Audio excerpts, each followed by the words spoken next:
Well, a very warm welcome to the first of CBA Wessex's spring lectures. I am Roland Smith, Chair of CBA Wessex, and I'm so glad that so many of our members have tuned in to this lecture this evening.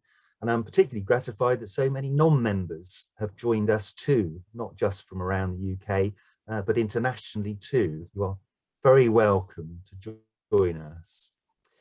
For those of you that may not be familiar with CBA Wessex, we're a registered charity.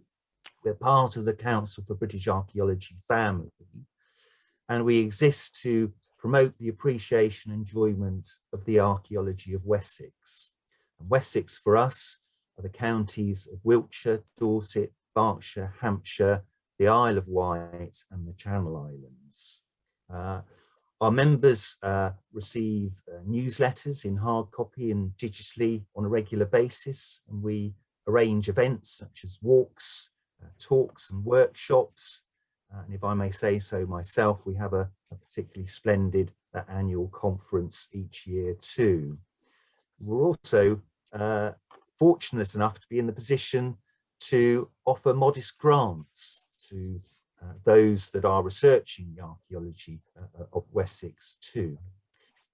If you'd like to know a little bit more about us, then please go to our website, which is at www.cba-wessex.org.uk.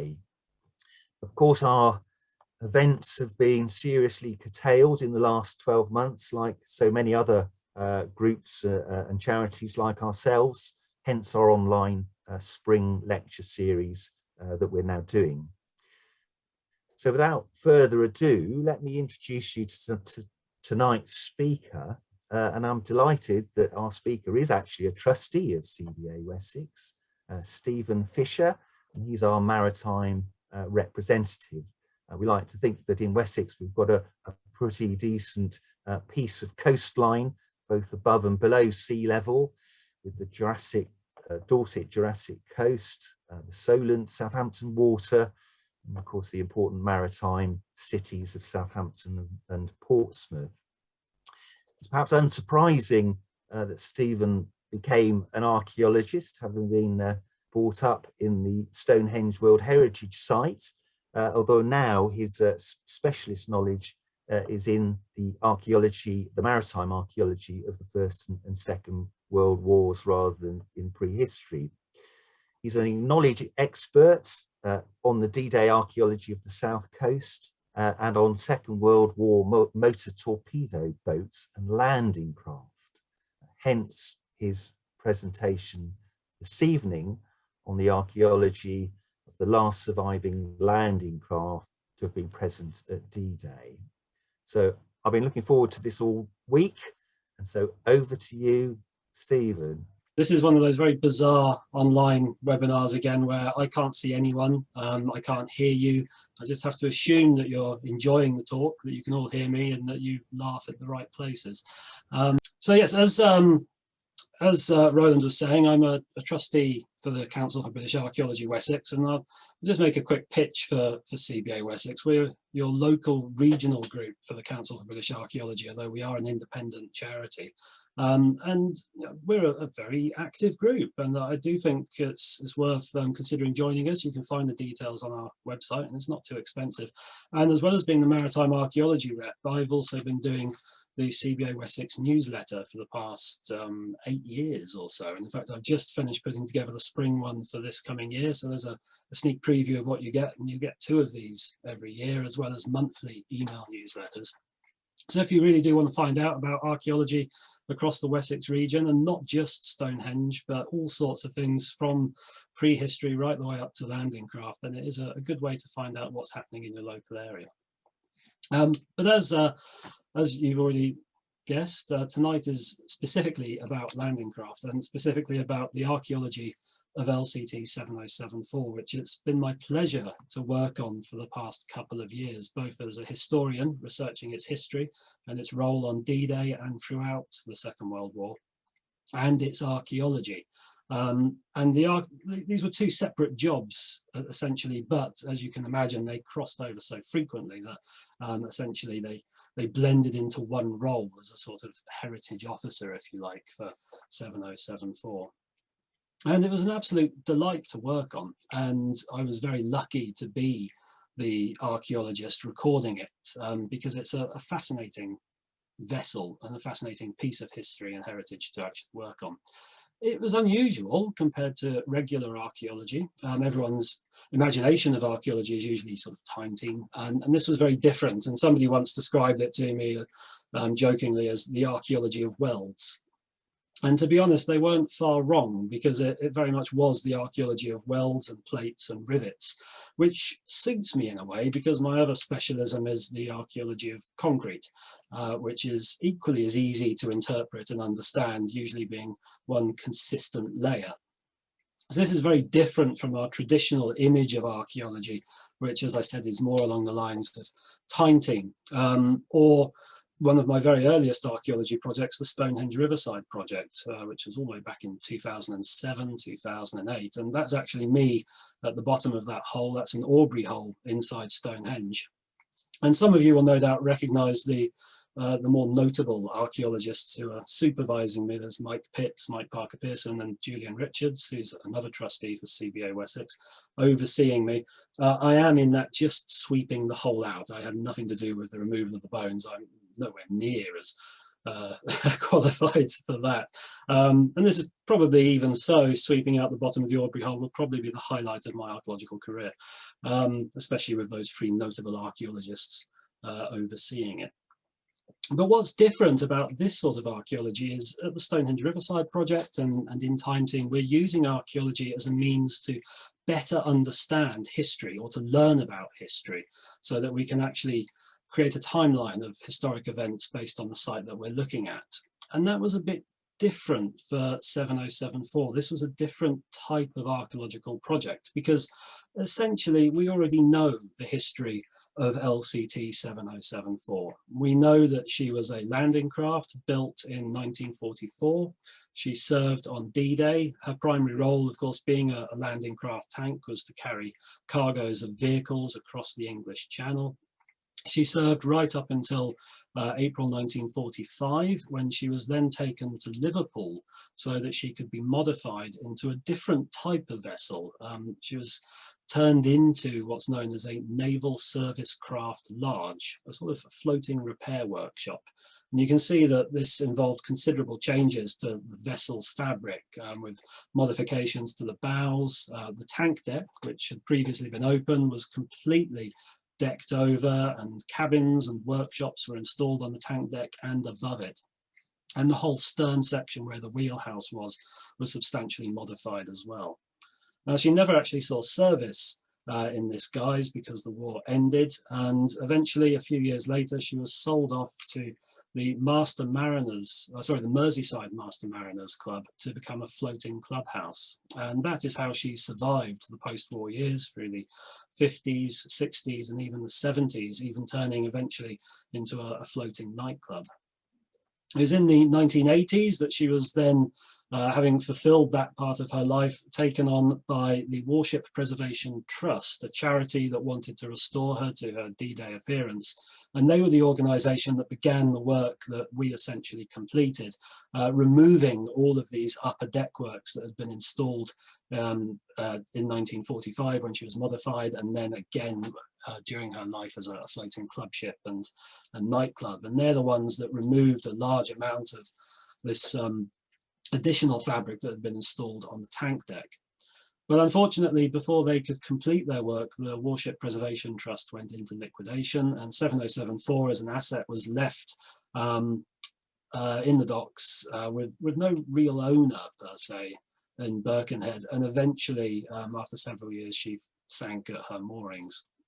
Unfortunately, it's not a deep dock, so she was always just above water, even at high tide. But this is the sort of state that she was in when the National Museum of the Royal Navy found her in 2014. And using funds that were supplied by the National Heritage Memorial Fund, they were then able to raise her from Birkenhead Dock and transport her down to Portsmouth, where she was installed in the BAE Systems shed in Portsmouth dockyard. And this is when I first started to become involved with her. Initially voluntarily providing some research on her history, and then in 2018, when she received full funding from the National Lottery Heritage Fund for the restoration work to be carried out, that I became involved as the archaeologist. So she was, although it was the National Museum of the Royal Navy that have rescued her, it's really thanks to the funding that was provided. Initially, the money that was provided by National Heritage Memorial Fund to raise her, and then the National Lottery Heritage Fund to carry out the restoration between 2018 and 2020. And I've said we a lot already. By the time I came on board, there was already a very large team that were running the restoration of 7074, and I'm really just a very small part of a much bigger team that oversaw her restoration and rescue. She's owned by the National Museum of the Royal Navy. She's part of their historic ships collection, and they have overseen everything that has been happening. And the project was carried out with the full cooperation of Portsmouth City Council, largely through the D-Day Story, the museum at Southsea that's run by the council. The entire project was overseen by Archaeology, who project managed everything in that they were the body that brought everyone together and oversaw exactly how everyone was working, and made sure that the outcome was what everyone desired. And they did an absolutely splendid job of that. ML UK are the company that actually carried out the conservation and restoration. They were the people who did the hard graft work on the vessel itself. Petrichor did the exhibition design, and I mention them specifically because Petrichor and ML, in fact, were also doing historical research of their own. It wasn't just me providing historical information. They too were actively seeking out historical details to aid their own contributions to the work. And Pritchard Architecture were responsible for the canopy that now sits over her outside the D-Day Story in Southsea. And this really was a wonderful team, all working together.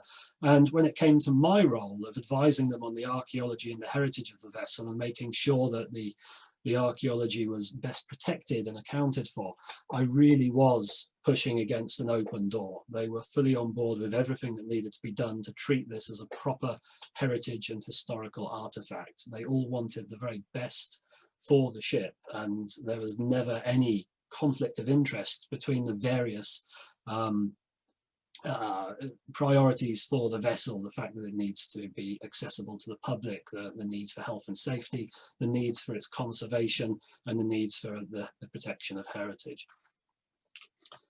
And so even as I began, very late 2018, early 2019, already scaffolding was going up on the vessel to enclose her in a giant tent, if you like, so that work could be carried out. And this tent was necessary because of the hazardous work that would be being undertaken, primarily UHP blasting and high pressure water blasting to clean all of the rust and crud off of her hull.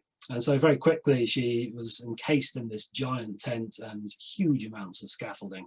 And the scaffolding did impact on my work a little bit, it has to be said. I mean, there isn't a single photograph, I think, that I've taken that doesn't have scaffolding in it somewhere, which does rather affect the quality of the pictures for this presentation, I'm afraid. Of course, all of the photos I was taking were for recording purposes, not really for a professional production. But I was quite lucky in that on one occasion we were visited by a member of the press, Andrew Matthews, who took several more artistic photographs of me carrying out my archaeological work. So I've peppered this slideshow with a few of his more arty shots, where any archaeologist will instantly recognize that I'm not actually doing anything, I'm just posing for photographs, and it looks like I might be doing archaeology, but I'm clearly just holding measuring tapes to make it look as if I know what I'm doing. The scaffolding had another impact, and the enclosure of the vessel in this giant tent made it difficult to use any modern archaeological recording techniques, and I'm thinking primarily of photogrammetry and 3D modelling. Fortunately, this had already been done by the National Museum of the Royal Navy before the actual conservation began, so they had already produced a full laser scan model of the vessel, which meant that I didn't need to, which was very handy, and the scaffolding wasn't an issue, and meant that we had a very good base of how the vessel actually appeared at the start of restoration.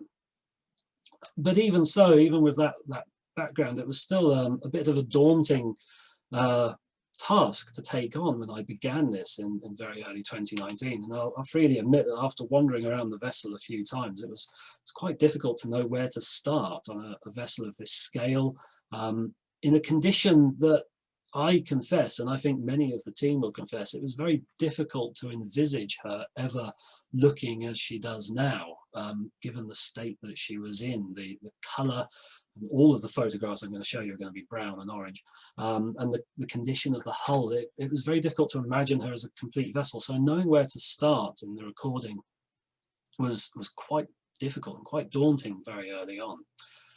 But it bears talking about exactly what we were hoping to achieve from this archaeological recording. And for this, the National Museum of the Royal Navy were fully on board with the management of historic vessels and how best to actually conserve and record them as provided by National Historic Ships and the guidance that they produce. And they have a large amount of guidance for free on their website. The first 2 volumes on this slide, Recording Historic Vessels and Deconstructing Historic Vessels, they're available for free on their website.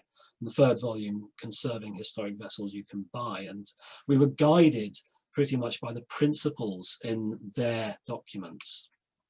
And in particular, to summarize, I suppose, exactly what we were hoping to achieve, it was these 2 elements. And that is that features of the vessel that we knew we were going to have to remove should be recorded archaeologically whilst they are still in place, as in before they are taken off the vessel, so that we can fully understand their context, even once they've gone. And then, of course, large amounts of the vessel were going to need to be reconstructed.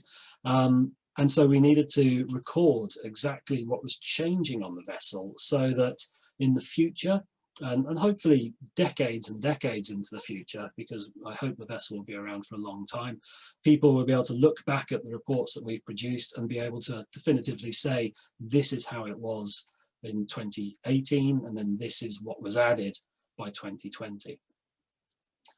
Unfortunately, prior to my inclusion in the project, ML had already produced, in consultation with the other partners of the project, a very detailed list of all of the interventions that they were going to need to make into the vessel to modify it, to conserve it, and to make it suitable as an exhibit that people could go on board. And there were about 150 of these interventions, ranging from the removal of parts to the blocking up of holes or the installation of necessary features like steps to get up onto the upper decks and that kind of thing. And so this became the guiding document for the recording that I was going to be carrying out. Even so, there's no real form that you can find online that suits this sort of approach and this type of recording that was necessary. And so one of the first things I did was custom design my own archaeological recording form that I could take out on site and use to record features, which I did extensively. And so this became the basic template form for recording details when I was on the ship, where it has to be said there was no power that I could use. It was all industrial sized plug sockets, so I couldn't plug a laptop in. So every evening I would come home with pages and pages of these hand scrawled notes and then try and decipher them and turn them into something that not just I could understand, but other people could understand. It can be very difficult to take these quite complex drawings and measurements and turn them into something that people can actually then fully interpret. And the beauty of the form, though, was that I could then use that, having digitized all of the information within it, as the record form that would then fit into the final archaeological report. So the form I created wasn't just the recording form, it was also the final form to detail the exact archaeological recording that had been carried out. So it was a dual purpose form in that sense. There were other things I needed to consider quite early on as well, because even though the tent had gone up around LCT 7074, the actual conservation work wasn't going to start for a couple of months, as various permits needed to be sought for the shot blasting that was going to take place. And so I actually had nearly 3 months, I think, when I had the vessel to myself. I was the only person going on board, and I would pretty much spend the day there, taking in my little radio and listening to Radio 4, and literally I had it completely to myself. Nobody else on board, nobody else even in the BAE Systems hangar at that time, and it was a very special experience, I'll freely admit, to fully explore this vessel and enjoy exploring it and recording it completely by myself. That did, of course, mean that I had to have a very extensive risk assessment, because it's not a completely safe vessel, and there were various black holes that I needed to avoid on a regular basis walking around it. Having been, of course, for a good number of years, essentially a wreck in Birkenhead docks. And other parts of the vessel as well, having been submerged for a very long time, were in a fragile state, and various bits of it did need to be avoided quite carefully. So yeah, the risk assessment, which I won't reproduce here, did extend for numerous pages, and I hate risk assessments, I'm sure everyone does. As it turns out, I wasn't completely alone, I did discover. This didn't go in the risk assessment because I didn't know about it until too late, but it turns out that there was probably a nightly visitor to 7074, keeping guard duty on it perhaps, and you can just see the evidence of that at the very bottom of that photograph. And sorry if you've just had your dinner, but there it is. I'm reliably informed that that is fox scat, and it seems that there was a regular visitor, because I found this fairly often.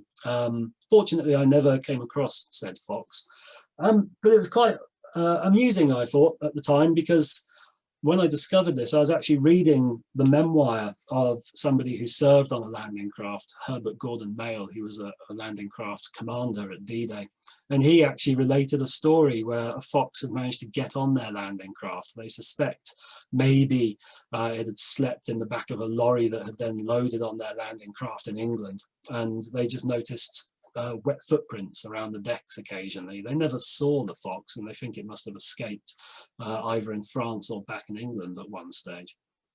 But I was, of course, reading an awful lot about landing craft because I was doing so much historical research into it at the same time, and so my evenings were usually spent reading memoirs or historical summaries of landing craft, or of some of the troops that had been carried on landing craft in Normandy, to try and get a better understanding of exactly how these vessels were used.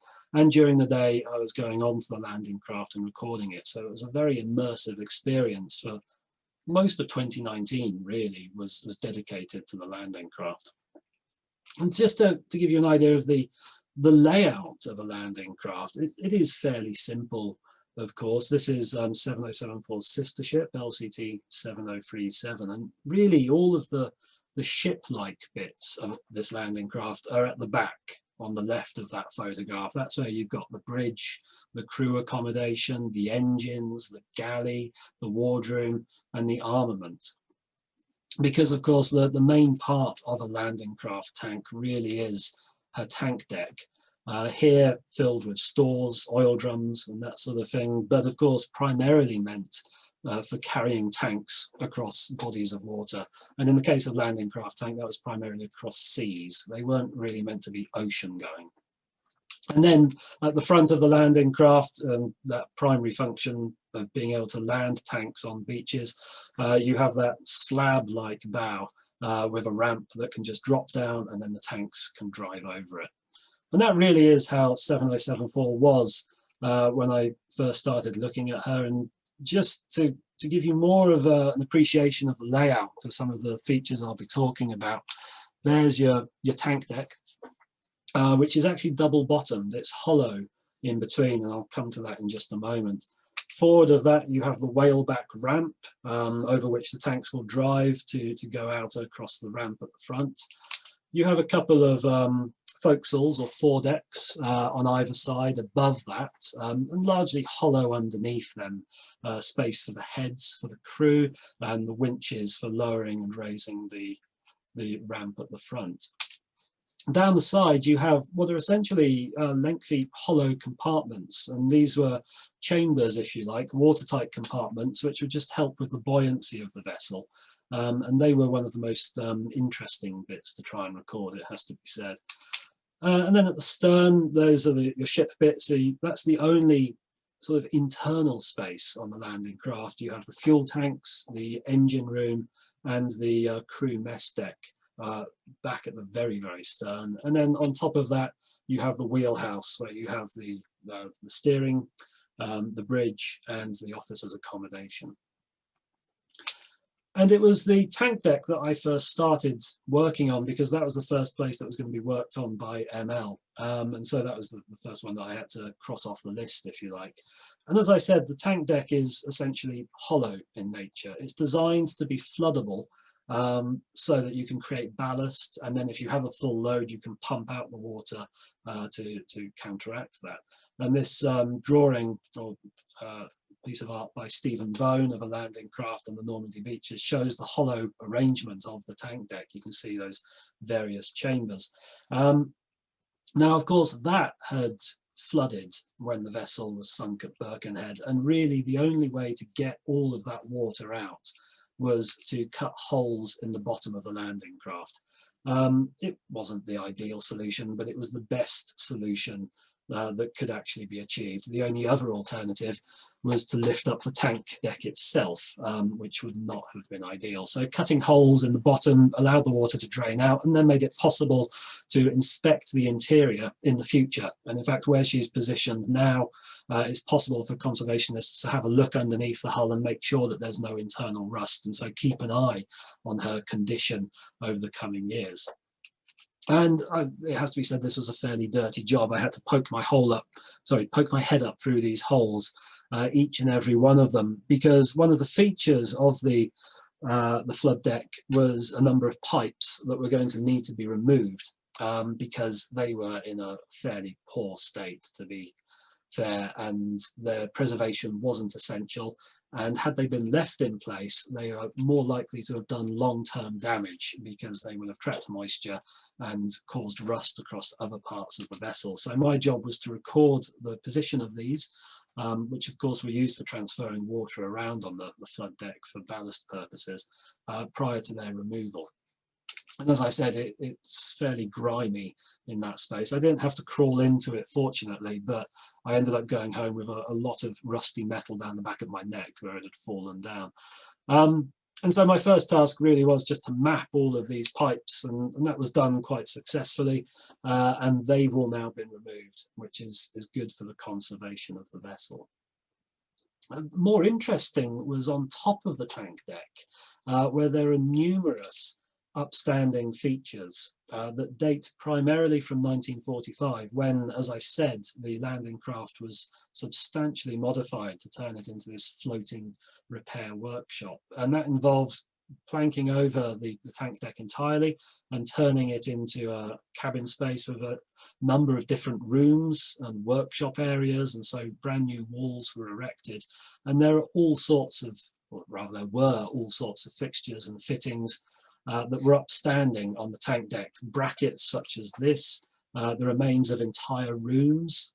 This was a paint store from memory that had been used in its post-war life. It had been one of the rooms used by the Merseyside Mariners Club, and had then been cut down to this level by the Warship Preservation Trust. This sort of stuff couldn't be left on the tank deck, because it would make it very difficult for the public to walk around safely. These upstanding pieces of metal were essentially trip hazards, and the best thing that could be done was to grind them off.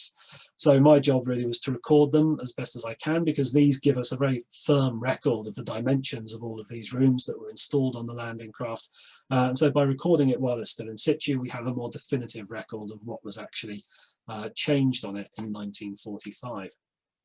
And you can see them, although they were all over the tank deck. You can in fact still see the outline of them, of course, because they've been ground down to deck level, but there's still a few millimeters upstanding. So you can walk across the tank deck now and still see the remains of all of these plates and walls and bulkheads that were installed. Some didn't even need to be ground down at all. These free linear features you can see are the beds, if you like, the brackets where generators were affixed. And these generators were to power tools that would have worked when the vessel was a repair barge. And as I said, you can walk around all over the landing craft and you will see shadows, if you like, of this former modification that were carried out to it, where the upstanding metal has been ground off to make it safe. And you can see several examples there, including, in fact, pieces that haven't been flattened, numerous bolts for various removable plates on the upper decks and that kind of thing. So the archaeology of the landing craft is still very evident. It's just been ground down to make it into a safe and traversable space for visitors. And a lot of the work I carried out and a lot of the places I could make the most impact were in the wheelhouse towards the stern of the vessel. And here there were significant changes that were going to be made to restore this into a landing craft and to present it to the public as it would have been in 1944. And one of the most significant changes was fitting out the wheelhouse. Now this is a drawing produced in 1943, 1944 of a landing craft. It's a bit difficult to interpret, I appreciate that. So I've outlined the actual position of the wheelhouse, and this is how it was when I came to it in 2019. The outer walls, the funnel in the middle, and one internal bulkhead, plus a few cut-through bulkheads. That one internal bulkhead up in the top left was into the toilet and the shower space for the officers, the washroom, if you like. And the intention was to install timber panelling, which is the sort of walls that would have been used in 1944 to create various rooms. So at the very front on the right, that's the wheelhouse, that's where the steering wheel literally went. In the middle, in front of the funnel, was the captain's cabin. And then behind the funnel at the top, you've got the galley, and next to it, the officer's washroom. And then below that, at the bottom, you had the wardroom, the officer's private space. And the intention was to install doors through this timber panelling as indicated on the actual ship's drawings. And this is how I came to the vessel with this plan, and basically to record what was there before any of this work took place. Oops, sorry, I forgot I'd labelled wardroom and washroom. And it was when I was looking at the position that the new door was going to go in between the officer's wardroom and the washroom that I noticed something a little bit surprising, something I didn't initially expect.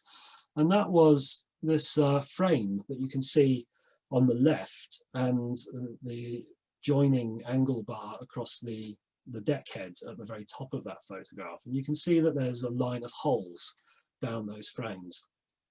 Now the frames, or these angle bars, are very much the skeleton of the vessel. They are the bones of it, and the metal sheeting is, if you like, the skin that is then arranged over those frames. It's how metal ships are built, you know, almost entirely. But they do not come pre-punched for holes. Those holes are actually drilled through for rivets, and you can see an example here elsewhere in the ship. This is a strengthening angle bar, so there's one line of rivets down the side, but then the other side doesn't have any holes through it. As I said, it's not pre-punched, they actually need to be drilled. So the fact that there's a line of holes down this angle bar in the wheelhouse indicates that there were once rivets there, and that a metal bulkhead has been removed. So that means that there wasn't actually a timber wall there, there was clearly a metal bulkhead.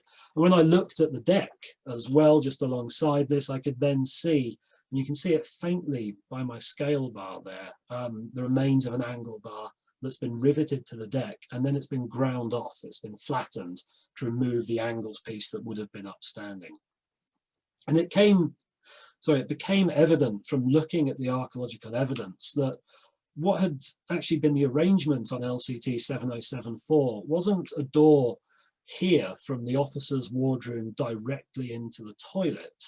And when I looked more closely at the surrounding walls, when I looked at the back bulkhead onto the aft deck of the vessel, sorry, that photograph on the left, initially it's not very easy to see that there was anything additionally there. It looks like it was just a metal bulkhead. But when I looked on the outside through the layers of rust, and you can ever so faintly see it there, there's actually a weld mark. And when I looked more closely at the surrounds of that, I then started to see this weld mark elsewhere. And then I even started to notice not just the weld marks of a blocked up door, but indeed the weld marks of the hinges that had been installed on the side of this door. So on the right are the hinges of the door that still exists, and then on the left you can see the weld marks where the hinge had been installed for another door. And after the shot blasting had started to clear off the rust from the vessel, you can now start to see the outline on the left of a welded up door. And so in fact what had been the case on LCT 7074 wasn't a door from the officer's wardroom directly into the toilet. It was in fact the door coming off of the aft deck, and there were two doors in the back of the wheelhouse. And after looking around for some further evidence of this, it wasn't particularly hard to find. This is LCT 7064 in the middle. Again, another sister ship of 7074, built in a different yard, but at the same time and to the same design. And you can see, looking closely behind that sailor on the aft deck, there's actually two doors in the back of the wheelhouse. And eventually, after some good searching, we did find plans that supported the presence of two doors at the wheelhouse, going into the wheelhouse, both from the aft deck, rather than a door directly through from the officer's wardroom into the toilet. Now, the reasons for this arrangement, we're not 100% sure. We haven't found that magic piece of paper that tells us exactly why this was changed. It could be that this was a means of allowing non-officers, so the enlisted ratings, to use this washroom, knowing that otherwise their heads for the enlisted men were actually at the very bows of the vessel, at the very, very front. And of course, when they're carrying troops and tanks, sometimes up to 60 additional men, it can be very difficult for the crew to even reach the heads at the very bow, because the tanks take up so much space, and there'll be lots of enlisted soldiers waiting to use it as well. So it may be a means of allowing men, the seamen, access to this washroom without having to pass through the officer's wardroom. Or it might just be as simple as preventing the smell from the washroom from going directly into the officer's wardroom, and instead it goes out onto the aft deck. We don't know. But it was important that we restored the vessel in the way that we knew 7074 had been arranged. So I presented this to the team, and they straight away agreed. There was no question. And like I said, I've been pushing on an open door throughout this entire process when it comes to the archaeology of 7074. And they all agreed that, yes, the best thing to do would be to reopen the original back door onto the aft deck, and so that was what was done. New door was put in, the timber panelling was arranged as the later plans indicated, and so when you go on to 7074 today, or when it reopens after lockdown, you'll find two separate doors, a separate door into the wardroom and a separate door into the washroom. There were other occasions, in fact, especially with doors, where the conservation team were very happy that I discovered evidence contrary to the original intentions. This is a second door into the wheelhouse on the port side, and some of the plans that we had seen indicated that it was a sliding door internally that was used to close this. So you can see again the weld marks around an original door there where it's been welded shut. But the problem with this door was that it was directly opposite the funnel, which you can just see on the left there. You can see the welded up door in the middle. Now, being right next to the funnel, it doesn't leave a huge amount of space. And in this photo, I'm literally just walking between that doorway and the funnel itself. It's a very narrow space, and for members of the public to be able to walk through there, every inch counted. So if a sliding door was going to be fitted internally, it would reduce that space even more. But all of the evidence that I could find indicated that there had in fact been an opening door on the outside of this doorway. In fact, the hinges were still in place. And so I advised that a swinging door was probably going to be more appropriate, and that benefited everyone because, as I said, it created more space internally, and that makes it easier for members of the public to make their way through the landing craft when it's open to the public. Oh, I'm sorry, and there's how it looked after it was opened up. And it makes it much easier for people to walk around because it gives another access and an exit point from the wheelhouse, which is quite a narrow space. And when you go on board, you'll see this because of all the timber paneling that's been put in place to create rooms. Some of the other doors we did need to install for public access reasons and for health and safety, and this involved brand new doors. There was already one door into the engine room from the very back of the tank deck that had been created when the vessel was a nightclub to create a lounge in the engine room after the engines had been removed. But in order to make this a safe space for health and safety and for fire requirements and for ease of the movement of the public, it really needed a second door from the tank deck into the engine room. So we already had one, courtesy of the nightclub days, and what it needed was a second one on the other side of the aft of the tank deck.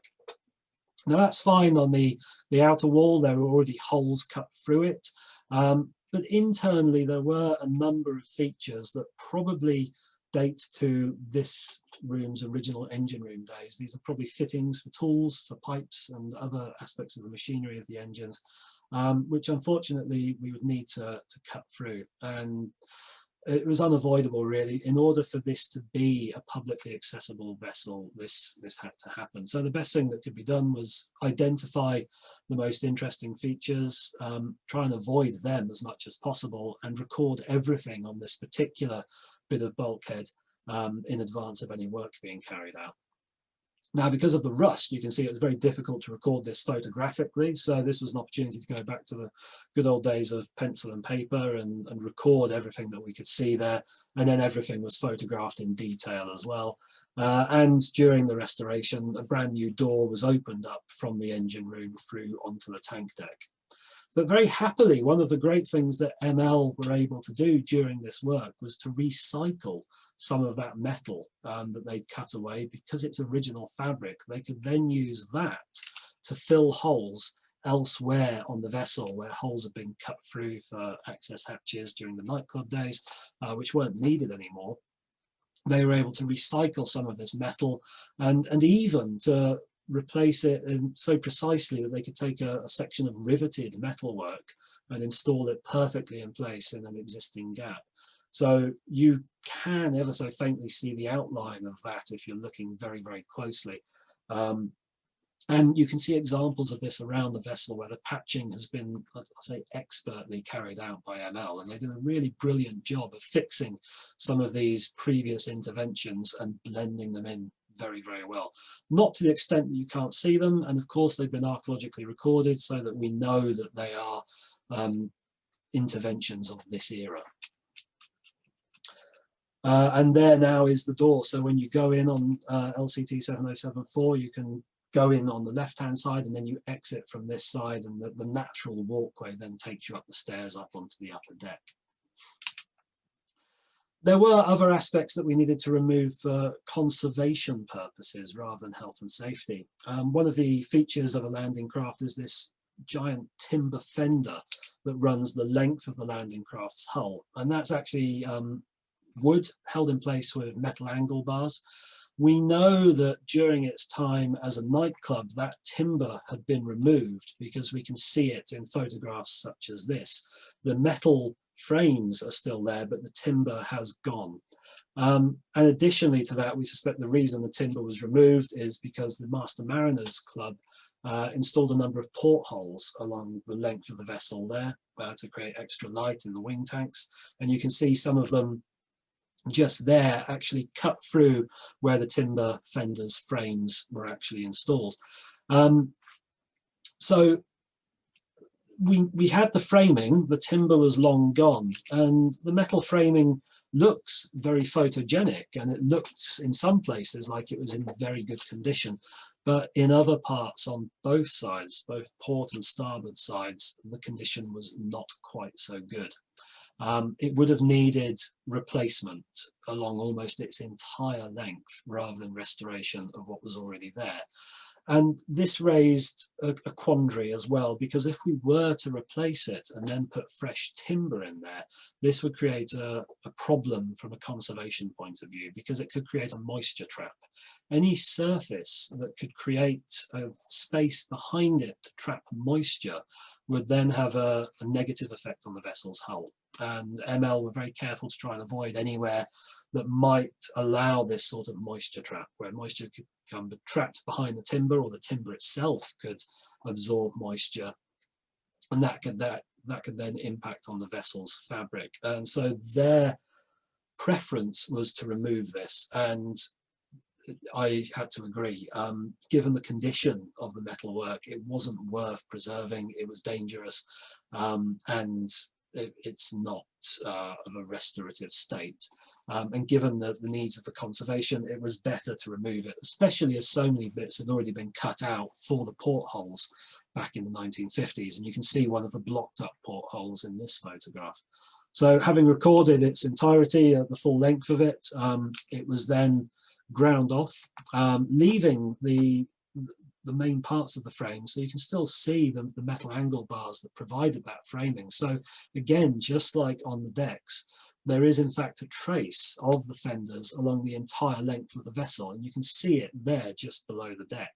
The two angle bars creating that frame, the back part of them running along the side of the hull, but now there's just no timber.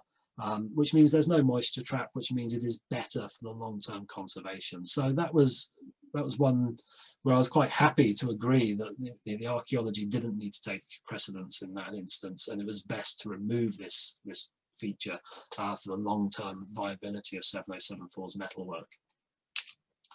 But there were some parts of the vessel where we couldn't let those bits be removed. And again, this was agreed by everyone on the team. I didn't need to convince them. They already knew the significance of various bits of the landing craft. And in particular, on the whaleback ramp, all of these metal bars that run across that whaleback ramp, because this is sloping. The tanks have to drive up it out of the main deck and then down onto the ramp. And so these metal bars, which are about 1 inch in diameter, they provided the surface for the tank traps to actually grip onto as they went up what would be a very wet surface before they disembarked from the vessel.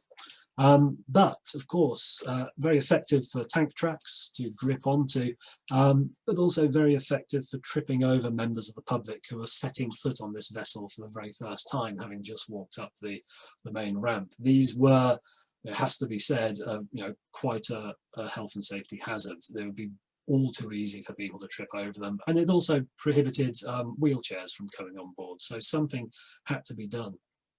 But we couldn't remove them because they're so significant to the vessel's history, these being the aspects of the ramp that the tanks had driven over for D-Day. So the best solution was to record them, and I recorded each and every example of one of these bars and exactly how they were arranged. You can see a pattern to their arrangement there. It wasn't perfectly equal, it wasn't perfectly balanced on every side. There's some evidence that small sections were removed. In other places there's evidence that in fact they were never installed in a perfectly equal and balanced fashion, but we now have a permanent record of them, and the solution, having recorded them, was then to infill the gaps with a synthetic infill to raise the level of the main deck artificially, so that the metal bars no longer protruded by 1 inch and were no longer such a trip hazard.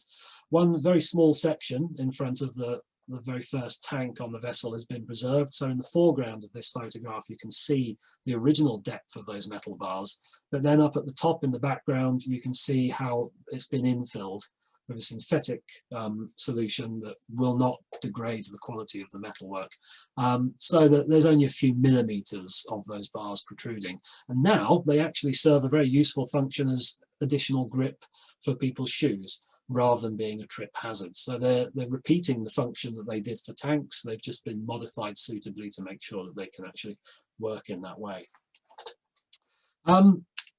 Moving to other parts of the vessel, the side tanks, these great hollow tanks. Originally, these were divided into compartments, but during the nightclub days, these had been cut through to create lengthy passageways and corridors and even toilets. And of course, being in closed spaces that has been almost continually flooded, they were not in the best state, and they were very difficult to negotiate. Fortunately, there were no major changes that were going to happen in here, although during the high pressure water blasting, it was noticed that small holes needed to be cut in the bottom so that the water could drain out. This was probably my least favourite part of the vessel, it has to be said, because it's very difficult to move around in them. But all of the necessary aspects of those were recorded. We found evidence of step ladders where there had originally been access hatches for storage and so forth within the space. But more interesting are the decks on top of them and the extensive modifications that had been carried out on those throughout the vessel's history. And in particular, the number of welds indicating previous installations of steps and other fixtures and fittings, and railings and railing stanchions, such as the two that you can see here on the starboard side of the vessel. Now, these are very utilitarian, just metal angle bars. On the port side of the vessel, there were far more elaborate railings that had been installed. And this is because when it was the club ship for the Master Mariners Association, this is the vessel that faced onto the quay side. This is the side of the vessel that people approached from. So it had far nicer railings to greet people when they came on board. But as weld marks on the deck on the port side, I could also, and you can just see it in this photograph, I could find very faint evidence, weld marks again, of a previous installation of a different type of railing stanchion. And what you can see there very, very faintly, I realise it's not the clearest photo, but there is the faint outline of an elongated T-shaped weld. And it actually matches the stanchions on the starboard side of the vessel, which was still in place.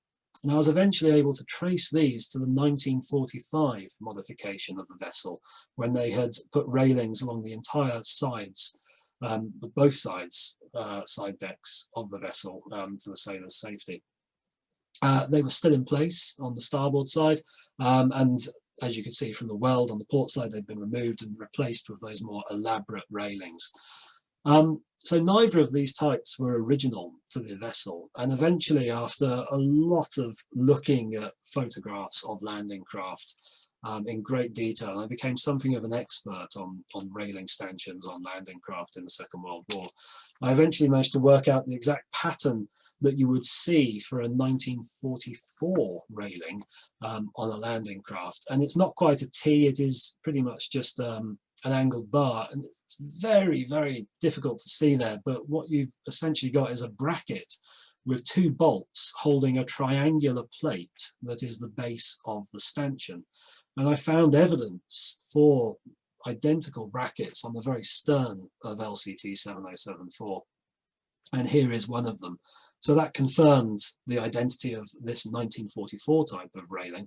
And using that, I was then able to identify one solitary railing on the foredeck, which actually was original to LCT 7074's construction. All the rest had been added in 1945, replacing earlier brackets that had been there. So this one was kept, and having recorded the location of all of the other railing brackets, so at the top you have their locations in 1944, in the middle their locations in 1945, and then their post-war arrangement when the vessel was a club ship, all shown by different coloured triangles. I won't bore you with the intricate details of these plans, but that was essentially the chronology of the rails that were installed on 7074.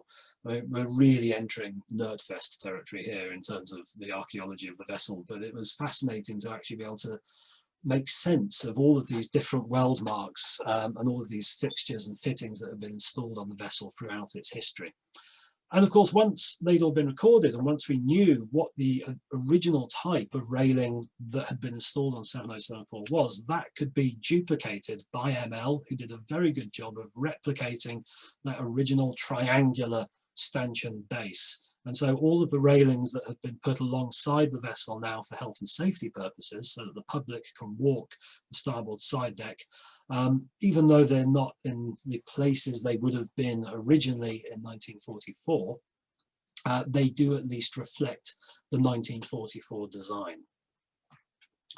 Now, I said that the tent had been installed so that the cleaning of the vessel could be carried out, and I was so glad that I'd managed to do so much recording before that began, because it instantly made my work a lot harder. The sheer amount of moisture, mist, if you like, the vapour in the air from the blasting made work extremely difficult, but this was really nothing compared to the noise, which was absolutely deafening. You had to have little spongy earplugs as well as proper ear defenders on as well, just so that you didn't go deaf. And the people who carried this out must I don't know, they might not have the best hearing anymore. It was an incredibly noisy process. So I didn't visit a huge amount, but you can see the effect that it had. It cleaned the vessel up absolutely brilliantly, and it was wonderful. We all were thrilled to see the condition of the vessel after the cleaning had been carried out, and to see just how well preserved the metalwork was underneath all of that rust. And it identified numerous features that we hadn't actually seen before, including some of the loading gauges down the side, the sort of plimsoll lines down the side. And it wasn't me who spotted these. I think it was one of the contractors, or maybe Nick Hewitt, the project manager, who first spotted these down the side of the vessel. I came along and recorded them later. And it was one of the restoration team, Martin from ML, who first identified 7074's pennant actually scored into the sides of the landing craft at the bow and the stern on both the port and starboard sides, and he very helpfully marked them all up in chalk for me, and you can barely see the engravings themselves, so it was useful to actually mark them up in this way. And being able to use these, I then was able to sketch out the rough dimensions of these markings very, very roughly, because the scaffolding was in the way. Various cuts had been made in the hull that made it very difficult to actually record them perfectly, of course on a sloping surface as well. With scaffolding, usually the decks of the scaffolding meant that I was only looking at half at a time. But it was a joy to find that the dimensions that had been scored into the hull, presumably when she was built by Hawthorne Leslie in 1944, perfectly matched the instructions that were given in confidential Admiralty Fleet orders in 1943 for the markings of landing craft, which says there in the middle, point B, minor landing craft, the first two letters and the fourth letter are to be 9 inches in height and 2 inches in width, and then the third letter and serial are to be 1 foot 6 inches in height. And then for major landing craft, which 7074 is a type of, the letters and figures are to be twice the size.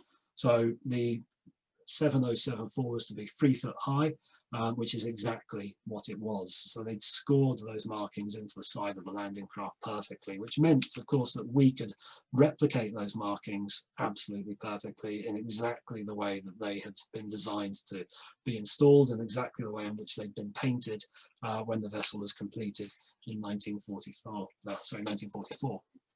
And so you'll see that now, and you know that those are actually painted perfectly on the lines that were scored into the hull.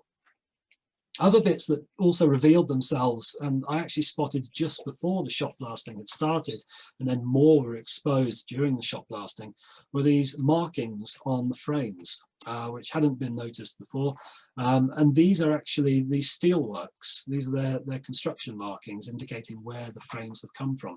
And this is brilliant because this adds an extra dimension to the vessel. It tells us where this metalwork actually came from. It was ordered by the builder of the landing craft, Hawthorne Leslie. They ordered the metal frames in from steelworks, having received the order to build 7074, but we had no way of knowing where that metal had come from.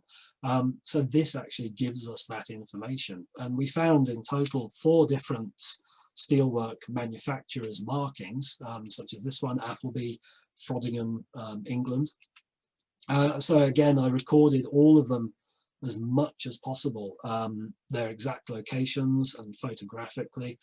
In total, 22 separate markings were found, which give us this extra insight, this extra connectivity of 7074's history. And even having been painted over, most of those are still visible to some extent. So you can just make out the C and O and N and S and E and T of concept on that frame just there. And one of the frames that hasn't been treated, you can just see on the right the name of Skinning Grove Limited. Elsewhere on the vessel, of course, there are numerous fixtures and fittings, some of which are easily explainable and very easy to interpret, such as the windlass at the stern. And we knew what this was, and we knew that that was going to have to be kept because it obviously has a function to the operation of the landing craft. This was the windlass for raising and lowering the stern anchor. Other welds and stuff weren't immediately apparent. Their main function wasn't immediately obvious until we started to actually look into the plans of the vessel and understand how these related to fixtures and fittings that were being installed. And these are in fact the welds to mark the leg positions of ammunition boxes that would go alongside the gun positions at the very back of the wheelhouse upper deck. And having mapped all of this information and provided it to groups like ML, they were then able to make sure that the restoration of the vessel and the refit of all of these various fixtures and fittings was aligned as closely as possible with how it had originally been done in 1944. You can see that it's not perfectly on those weld marks, but it's close enough that I was very happy with that being a very accurate representation of how the vessel had been laid out 70 years ago. Some of the fixtures and fittings weren't as obviously explained initially, and there were some aspects I didn't really notice until the vessel had been completed. So when I was recording the weld marks for the Zaribo gun screens that went around the stern gun positions, you'll notice down there in the bottom left there's a little hole in that length of weld, and I never thought anything of it really at the time. I just thought, oh, they didn't weld that bit. And it was only when the vessel had been restored and was then back outside making its journey to the D-Day story at Southsea that its true function became apparent.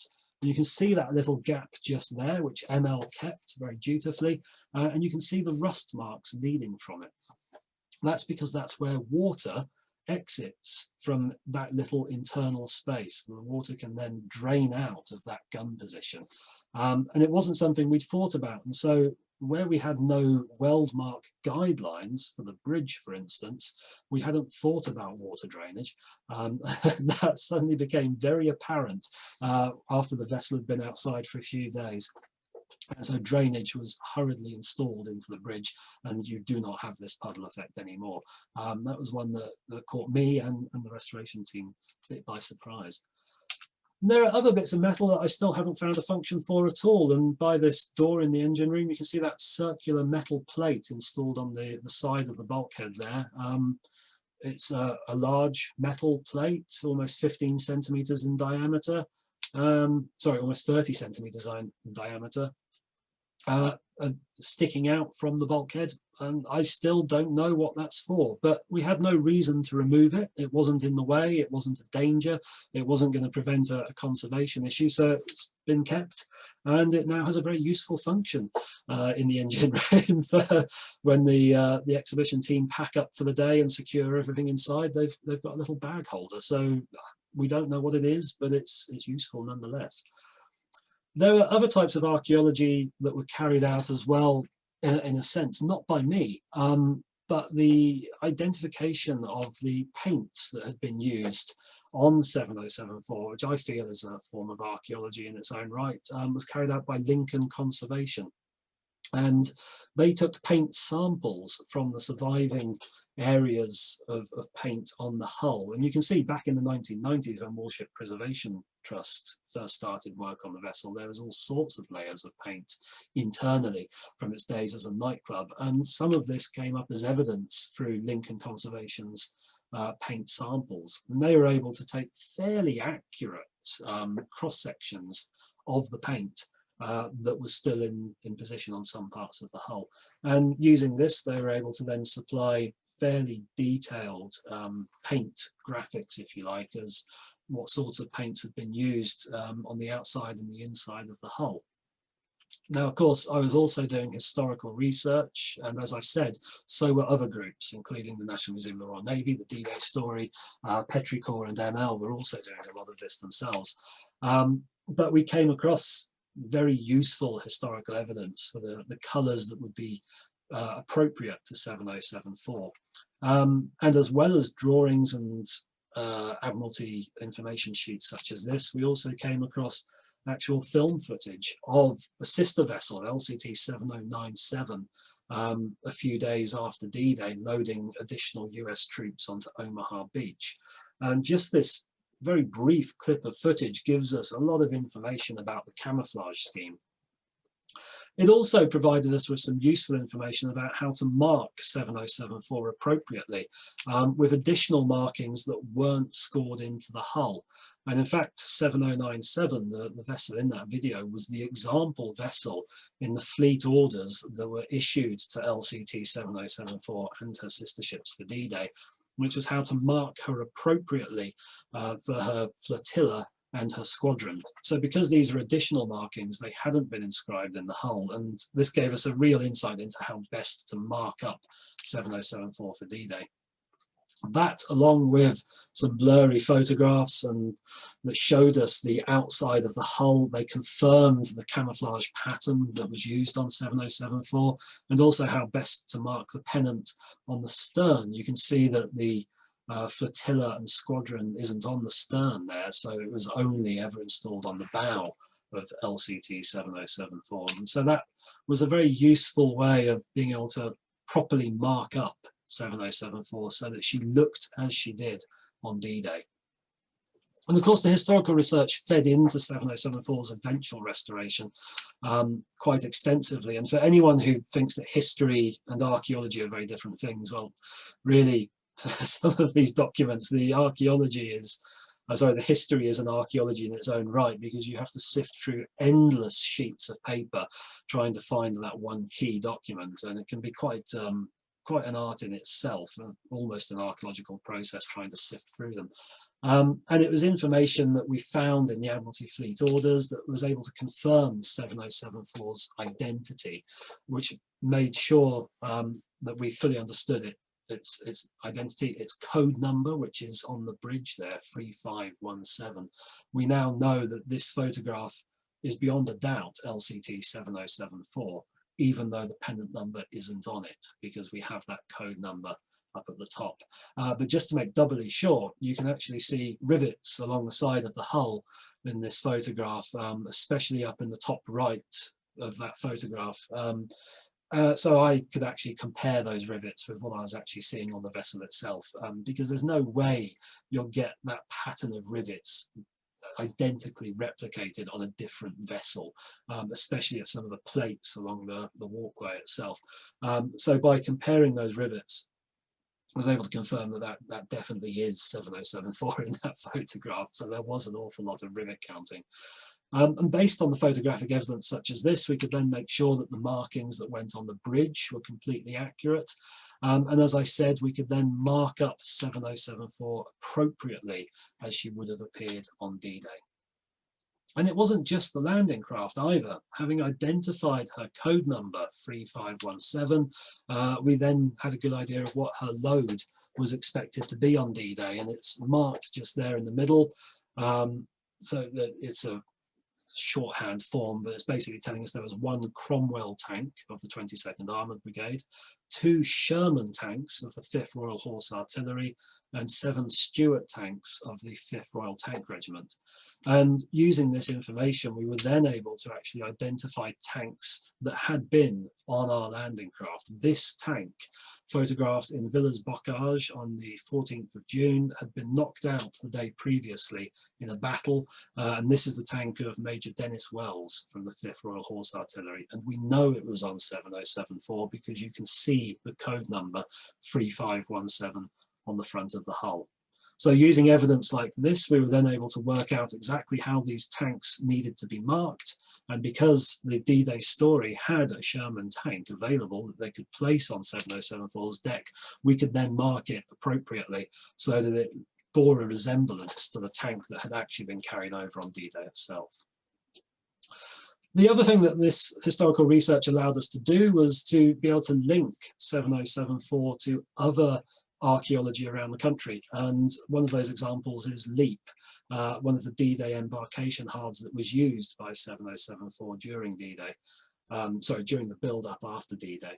And it's not quite the same as, you know, the connections between monuments that you might see at somewhere like Stonehenge, where you will identify a relationship between various different barrow groups. But it's nice to be able to tie 7074 to other D-Day sites around the country and establish a definitive relationship, which we've been able to do through historical research. We know that she embarked troops here on the 18th. Yes, the 18th of June 1944. So that's about it. I need to wrap up because I think I've gone over an hour now. But that was a whirlwind tour of the archaeological recording of 7074 and some of the outcomes of it. It really was a fantastic experience and a wonderful project to be involved in. And some of you, I'm sure, by now will have seen the dig. And I think anyone who's worked on an archaeological site or a historical site will identify with Ralph Fiennes' character's, Basil Brown's relationship with the vessel that he's investigating, and it becomes very much a part of his life.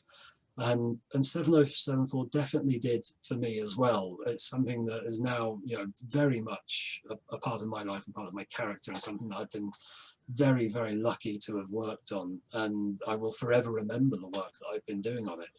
It's a part of my story now, and everyone else who worked on it, I'm sure. I can't claim to have slept on the vessel, as Basil Brown appears to have done in the film, probably not in real life.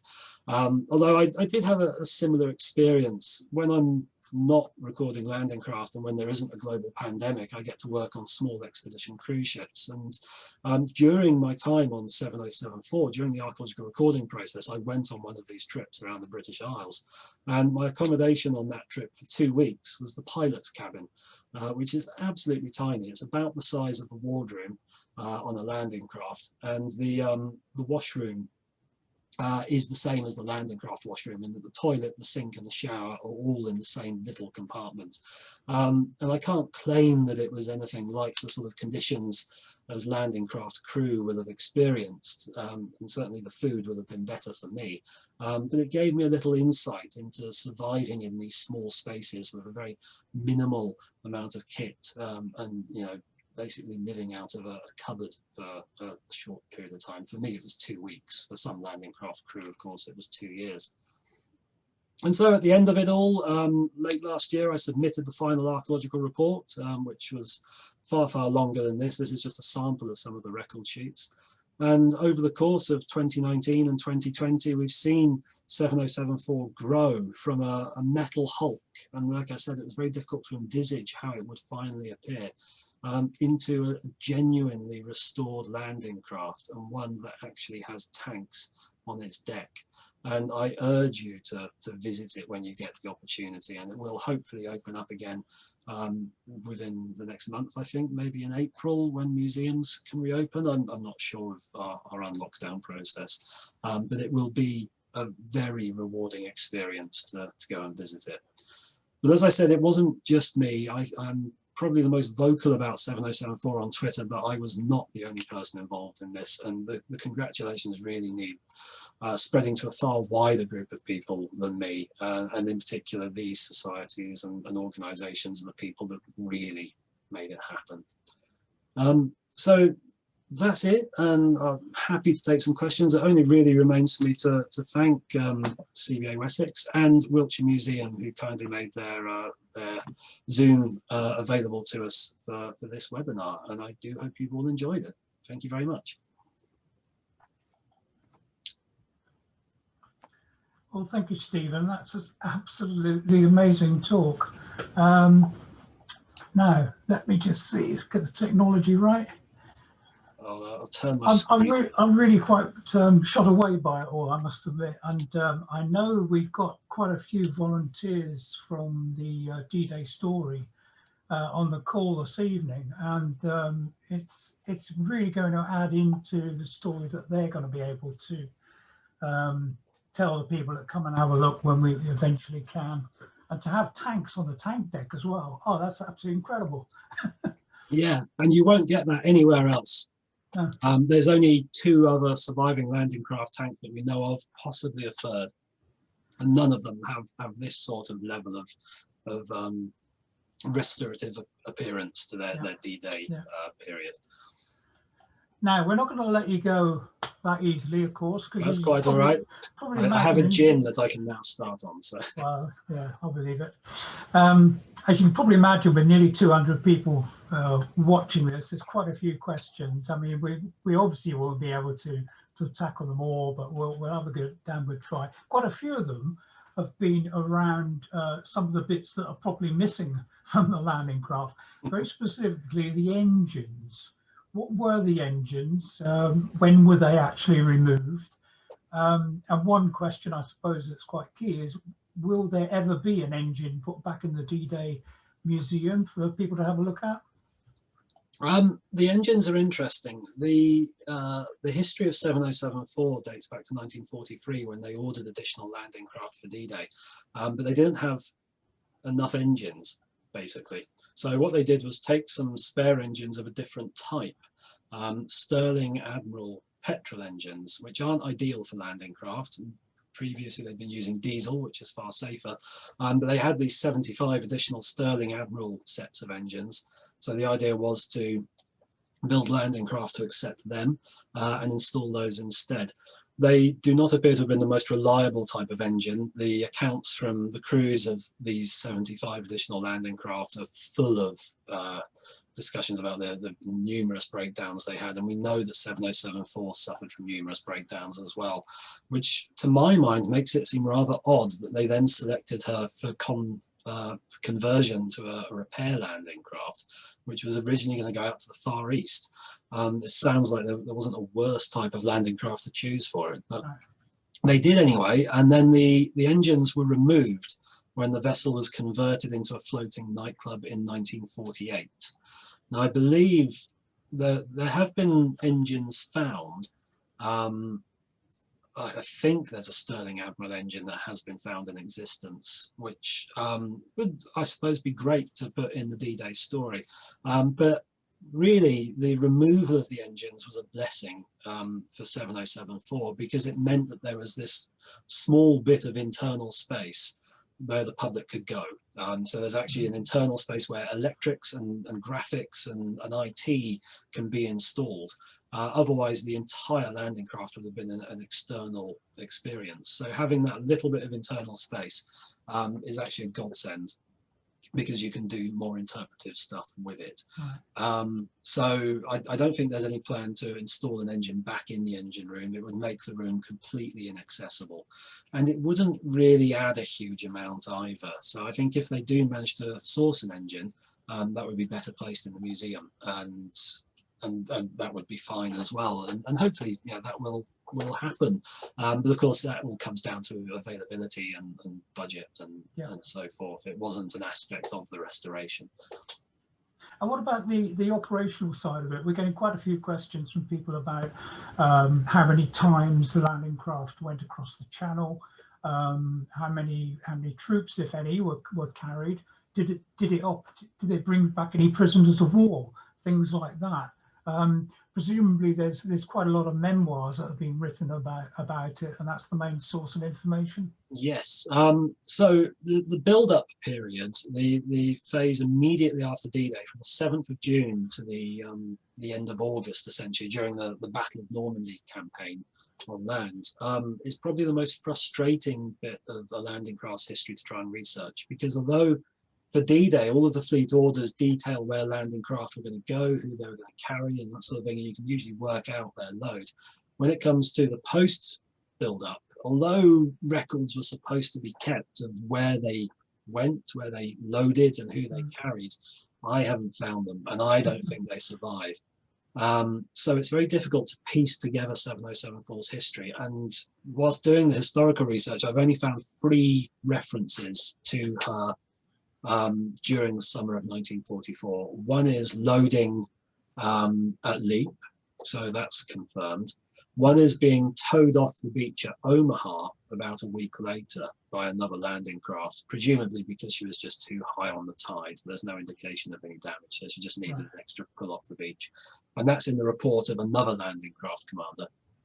And then the third is in late August, the report from a minesweeper who says we were hit by 7074 and holed above the waterline. So not the most glamorous aspect of 7074's career, colliding with a minesweeper.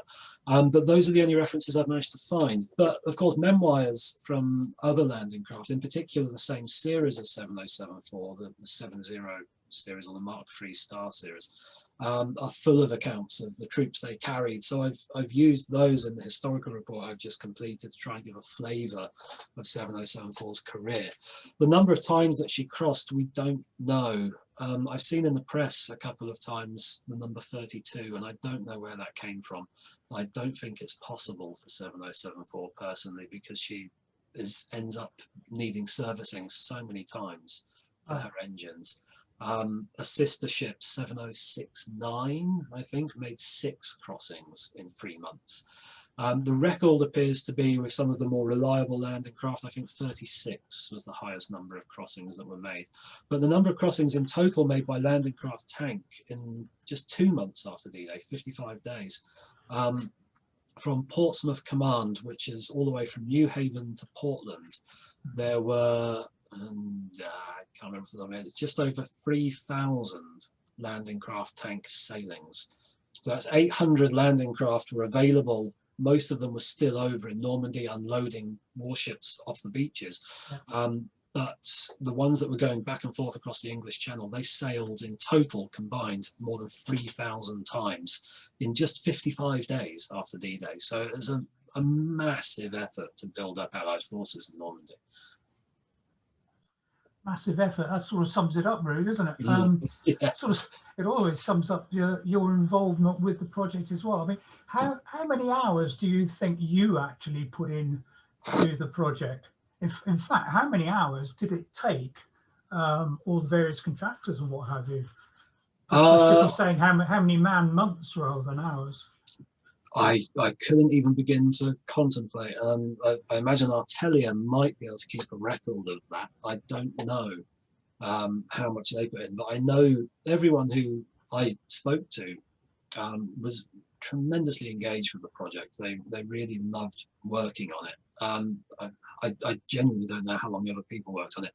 For myself, I know I went well beyond my contracted hours, way beyond it. So I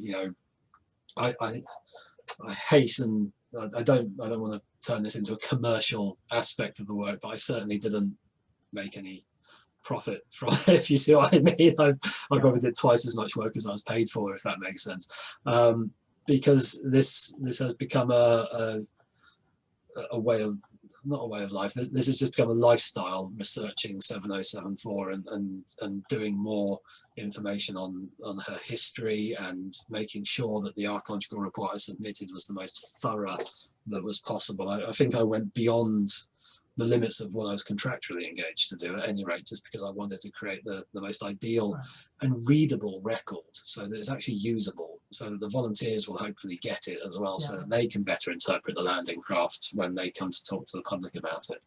Yeah, and of course that's what this project is all about. It's about presenting it to the public, presenting it for generations that have passed and the future to come. And of course, it's a big rescue project of something that is of massive significance to, I know we have a lot of American friends on the call now, significance to us and our American friends. We're coming up on a couple of minutes to 9 o'clock actually, so I think we ought to let you go and finish your gin and tonic and peace and quiet. I don't mind keep going, to be honest, but I appreciate that everyone else probably doesn't, and David is the person running this call, so. Well, we are also, certainly, just to let everyone know, we are recording this call, this talk. It will be made available somewhere on YouTube. We haven't quite decided where, so you can listen to it at your leisure, get more of it out of it. But I think it's probably the best time to wind up now. Well, if I just quickly say, if anyone wants to get a question to me, you can use Twitter, or you'll find me at C Spitfires. So please do ask a question there. And if you aren't on Twitter, then my website is www.spitfiresofthesea. So spitfiresofthesea.com. And you can use the contact page there if you've got a question that's particularly burning at you. I mean, just very quickly scanning through some of the some of the questions. Do any photographs exist of 7074 at Leap Beach? No, there are no photographs, and I've extensively researched Leap, and I haven't found any wartime photographs of Leap at all. How was the work to her documented before she sank at the dock? I haven't found any decent records of that, unfortunately. That's a shame. It would have been ideal to have found good documentation of the restoration that was carried out by the Warship Preservation Trust, but unfortunately none has come to light. The prisoners on 7074 in that photograph I showed, yes, they did take prisoners on board on the 7th of June, and then they were disembarked and put on the landing ship Tank. Is it known where on D-Day it landed? Yes, I've pinpointed that down to the nearest meter, because I am that sad that I have worked out from various photographs, and then eventually I got some aerial photographs. I've now pinpointed it literally to the meter where she first touched down, dropped off a tank, and then where she washed up with the tide about 500 meters further down the beach. If you can walk from the maybe, yes, so there are additional doors presumably so that you can get out from the galley onto the meat deck. Welding and rivets, mainly riveting. There wasn't much welding. Most of the welding is post D-Day, sorry, post Second World War. The engine room thing might be a gauge base. That would make sense, actually. Yes, thank you. I didn't really think of that. I recorded it and then didn't really give it any more thought afterwards. Are the LCT all based on the same pattern? No, there were 7 different marks of landing craft tank in the Second World War, and then more after the war as well. I better slow down now, I think, so that everyone's I guess the last thing to really ask you is about, we talked about presentation and museums and so on. What about literary output from this? Is there any chance of a book from you? I have written, and one of the things I was contracted by the National Museum of the Royal Navy to produce was a historical report. So as well as the archaeological report, which documents its full archaeological evidence, everything that I've just talked about, I was also contracted to provide historical advice during the restoration, which has fed into things like the markings on the hull and that kind of thing, but also to write down her history as fully as possible. And that report I've submitted to National Museum of the Royal Navy 2 weeks ago. And Nick Hewitt, the project manager, probably hates me right now because it's 80,000 words long. Again, I went way beyond what I intended to do. So I've tried to create a readable record of 7074. And like I said, I've embellished that with accounts from skippers from sister landing craft to try and give a flavour of what 7074 is doing. And in that, I've contained everything that will hopefully explain 7074's history. So that's the National Museum of the Royal Navy's to do with as they please, and that might be the basis of a publication, and that really is up to them. I wouldn't try and write it a second time. I'm exhausted. All right, we'll watch the space from them. I think the only other thing to really say to people is get yourselves down to the D-Day story. I mean, without the landing craft, it's a fantastic place to visit. With the landing craft, it is just out of this world. So please, as soon as well, give it a couple of weeks as soon as it opens, and get yourselves down there. But I think it's probably time to wind up now. And what I'll do, I'll hand over to Roland just to say a few words. But before I do, just to say that a lot of people on the chat and the questions are coming through here saying, thank you, Stephen. That was an absolutely fantastic talk. I'm just scanning through them. There's more comments than I can read. They love you, your fan club. Anyway, over to you, Roland. Well, yes, I think you've said it. You've said it all Chris, the feedback that's coming through is just shows how much everybody has enjoyed it, and so a huge thank you. Absolutely fascinating, no pun intended. Absolutely wonderful stuff, and I'm jealous that you've been involved in such a lovely, fantastic project. One thing that's kind of struck me, I suppose, was that dichotomy between this vessel being used on D-Day, and then 30 or whatever, it's used as a nightclub, and I just wonder what those young men on board 7074 heading towards the Normandy beaches, full of fear and trepidation, not knowing what they were about to enter, what they would have made of the fact that that vessel would then be a nightclub 30 odd years later. I like to think they would be rather pleased, actually, that was the case. So thank you again, Stephen. That's great, and thank you everybody for tuning in. The second lecture in our series will be on the 21st of April, given by Dr. Jim Leary of York University. He'll be talking about between Avebury and Stonehenge, the Neolithic monuments of the Pewsey Vale. If you would like to join us, then we'd be great to see you, and further details will be on our website and via Twitter in due course. Thank you ever so much. Okay, good night, folks, and thanks for joining.